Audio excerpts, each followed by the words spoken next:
I made a post on Twitter, and I said, "What do you want me to ask Lyn?" And I would say 30 to 40% of the questions were just when bottom. So I'm not going to ask you that.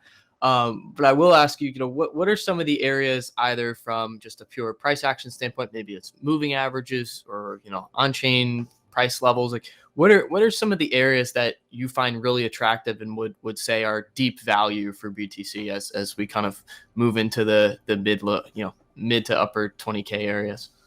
I think this mid 20 area is super deep value, right? So when you look at things like dormancy flow or like, just a bunch of different on-chain indicators are kind of deep value. Now, at the end of the day, you can have these wicks that go well below that if there's kind of like liquidity crises. But overall, I think we're kind of in that range where I don't know exactly where the bottom is going to be, obviously. I think you're in the phase where if you're dollar cost averaging or you're layering in purchases, I think this is a good place to do it. I think trying to catch some sort of like micro bottom is kind of a fool's game. Uh, some things I'm watching, for example, I was watching the tether peg because it's kind of a sign of liquidity, right? If that peg is struggling, in addition to whatever concerns people might have about the quality of the collateral, it's a liquidity sign, right? So liquidity is being sucked out of the space so fast, so it's hard for anything to rally.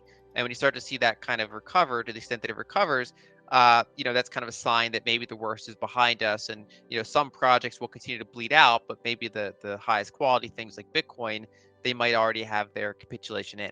And so it's hard to say for sure, but I think that anywhere in with a two handle, you're basically getting into kind of deep value range, and then it just comes down to managing your own risk bucket, right? So a lot of people think they can withstand volatility, and then when it actually happens, they realize they can't. And so I think it's important to have the position size that makes sense to you, so that you can have, unless you're an active trader, so that you can have a 3 to 5 year, position and let that play out, according to your thesis or not. Yeah, it's funny. I'm in some of these different trading groups, if you will, different like crypto native trading guys, and they were saying last night, well, the one thing you want to look for is when spreads blow out and the exchanges start breaking. That's usually a time of at least a local bottom. So yeah, it's been interesting. You started to see some of that. I'm still looking for some stuff like the 3 month basis to go into backwardation.